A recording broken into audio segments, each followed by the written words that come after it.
here's where I started. So maybe you've been in a similar place, or maybe you're in a similar place right now where you want to start doing something new. Maybe you want to start an online business or create an online component to your existing business. You don't have a big list or any list. You don't have big traffic, and you're not really sure where to start. And that's why I really wanted to show you exactly what I did, including my exact traffic numbers and conversion numbers, which you'll see at the end. So maybe you can get some ideas or model something similar for your business. So I was like, okay, I don't have a list. I don't have traffic. I want to start a new business. What do I do? So I did make one very, very smart decision, which was I started my newsletter that you might be familiar with. It's called The Dash. I decided before 2009 started that I was going to start it out the first week of 2009, and then I was going to stick with it no matter what. That is so important. When you get on a content creation schedule, you absolutely must stick with it.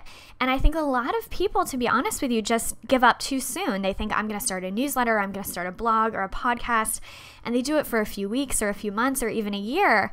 And they don't have that consistency, because I understand it's really easy to get frustrated, right? You feel like no one's responding. You feel like no one's reading it. Don't get frustrated. Keep going. So I started The Dash in the first week of 2009, and I mapped out my editorial calendar. This is a really important concept that I teach. Basically, what it means is I mapped out all of my topics for the entire year, because I knew that's the only way I would stick with it. At first, I thought like, oh, I'm going to write the whole thing in advance. Let me tell you, that did not happen. That was not a realistic plan for me. But what I figured out that I could do was map out topics, because each topic is very specific. If you read The Dash, you know that I give a really actionable, really specific how-to every week. So it really wasn't that difficult to think of 50 ideas. I just made a list of questions that people ask me. How do you do this on Facebook? How do you do that on LinkedIn? How can I find people to read my blog? How can I find people to follow on Twitter? I just thought of all the questions that people ask me, and then I mapped them out into 52 weeks of content. I put each question or each topic on a calendar date, and then every week I knew what I would be writing about.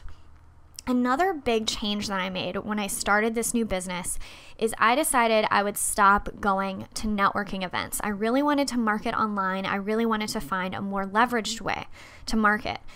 Because when I lived in Chicago, when I was doing my web design business, the way that I found clients was through networking events. And I have to say, I actually think it's a great way to find clients, especially when you're first starting out and don't know anyone. Because I didn't know, I was new to Chicago when I started the business, just like I was new to LA when I started this one, and I didn't know anyone, much less any business owners. So I just started going to networking events, and I started talking to people.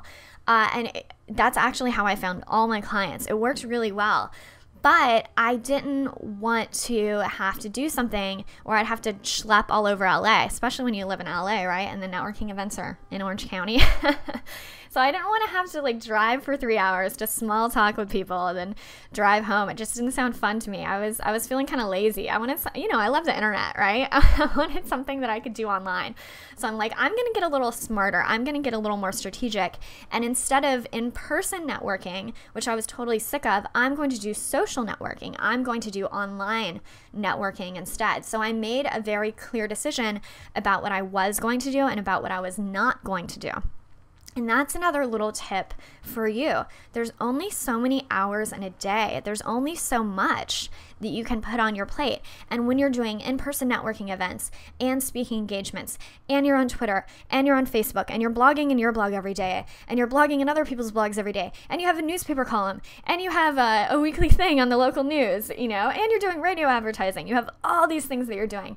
That can be good, but it can also mean that you don't get traction in any one area. I definitely see that happen for people, which is why, you definitely want a marketing mix in your business. You don't want to just be on Twitter, but you also are not going to have room for the things that you want to do until you eliminate the things that you don't, which is why I fired all my web design clients. I knew that if I kept one, if I kind of took the easy way out and I was like, oh, I'll still take web design jobs here and there, that I would never really achieve what I wanted, which was not a web design business. It would be too easy to keep falling back into that pattern.